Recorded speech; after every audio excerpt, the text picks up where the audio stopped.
Welcome to prime nine insider. నేను రాజు. ఉప ముఖ్యమంత్రి పవన్ కళ్యాణ్ ఒక వర్క్ మీద కమిట్మెంట్ ఉన్నటువంటి నాయకుడు ఎలా ఉంటాడు అంటే ఆయన చూస్తే సరిపోద్ది, లేకపోతే ఆయన చూపిస్తే సరిపోద్ది అనమాట. ఎందుకంటున్నానంటే ఈ మాట, ఆయన తొలిసారిగా ఎమ్మెల్యే అయ్యి అసెంబ్లీలో అడుగుపెట్టాడు. అలాగే కొన్ని శాఖలకి మంత్రి అయ్యాడు. అలాగే ఉప ముఖ్యమంత్రిగా ఆయన పనిచేస్తున్నారు.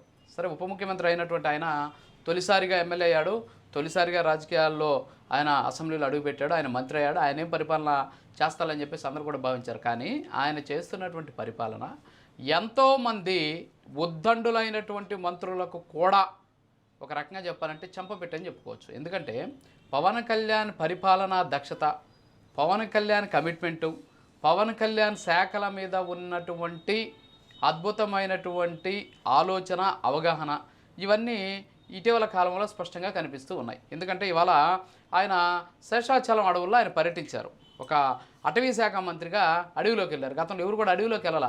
అటవీ శాఖ మంత్రి అని ఆయన ఎక్కడికి వెళ్తాడు అంటే ఫారెస్ట్ ఆఫీస్కి వెళ్తాడు, లేకపోతే ఏసీ రూమ్లో కూర్చొని గతంలో దీని మీద విశ్లేషణలు, అంతేకాకుండా సమీక్షలు నిర్వహించినటువంటి పరిస్థితి మనం చూసాం. కానీ ఒక అటవీ శాఖ మంత్రి అడవిలోకి వెళ్ళడం నాకు తెలిసి ఇదే ఫస్ట్ టైం అనమాట. ఎందుకంటే ఆయన ఇవాళ శేషాచలం అడవుల్లో పర్యటించే సందర్భంలో ఒక స్టైలిష్ లుక్ తోటి ఆయన రావడం జరిగింది వాస్తవంగా. సో ఆ స్టైలిష్ లుక్కి అందరూ కూడా ఫిదా అయిపోయినటువంటి పరిస్థితి. సో మంత్రి అంటే ఏదో వైట్ అండ్ వైట్ వేసేసుకొని పోవడం కాదు, పరిస్థితులకు తగ్గట్టు తయారవడం, దానికి అనుగుణంగా ప్రవర్తించడమే రాజకీయం అనమాట. సో ఆయన ఉప ముఖ్యమంత్రి అయిన కూడా అడవిలోకి వెళ్తున్నాడు కాబట్టి చాలా స్టైలిష్ లుక్ తోటి ఆయన వచ్చాడు. సో ఆయన ఏం చేశాడంటే మామండూరు అనేటటువంటి ఒక అటవీ ప్రాంతం ఉంది తిరుపతి దగ్గరలో, శేషాచలం అడవుల్లో.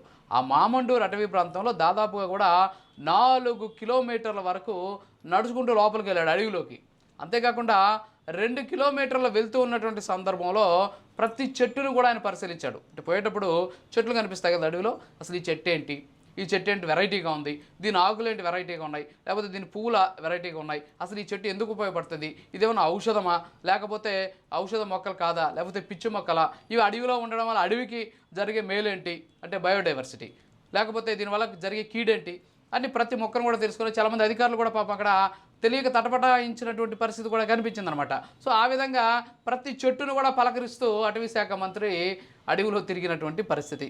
ఇక ఎర్రచందనంకి సంబంధించి ఆయన మొత్తం కూడా అక్కడ ఉన్నటువంటి చెట్లను పరిశీలించేటువంటి సందర్భంలో మొక్కలనే కాదు చెట్లను కూడా పరిశీలించాడు. అందులో ఎర్రచందనం చెట్లు, అంకుడు అనేటటువంటి ఒక చెట్టు, అలాగే తెల్ల మధ్య అనేటువంటి ఒక చెట్టు, అలాగే వెదురు అనేటటువంటి చెట్లని ఈ శేషాచలంలో మాత్రమే కనపడేటటువంటి ఇతర అరుదైనటువంటి మొక్కలను కూడా ఆయన పరిశీలించి అటవీ అధికారులు అడిగి తెలుసుకున్నటువంటి పరిస్థితి. అంతేకాకుండా నేపిరియన్ రిజర్వ్ ఫారెస్ట్ దగ్గర వాచ్ టవర్ ఎక్కి అక్కడి నుంచి మొత్తం శేషాచలంకి సంబంధించి బయోడైవర్సిటీ ఎలా ఉంది, అంతేకాకుండా అక్కడ ఉన్నటువంటి చెట్లు ఎలా ఉన్నాయి, ఎర్రచందనం చెట్లను స్మగ్లర్లు నరికితే ఆ ప్రాంతం ఎలా ఉంది, లేకపోతే అటవీ జంతువులు తిరిగేటటువంటి ప్రాంతం ఎలా ఉంది, వాటికి ఆహారం ఇచ్చే ప్రాంతం ఎలా ఉంది, వాటికి వాటర్ సోర్సెస్ ఎలాగున్నాయి, అడవి ఎలాగుంది అనేటటువంటి వాటిని కూడా అక్కడ కూర్చొని ఆయన బైనాక్యులర్లో చూస్తూ మొత్తం కూడా పరిశీలించినటువంటి పరిస్థితి.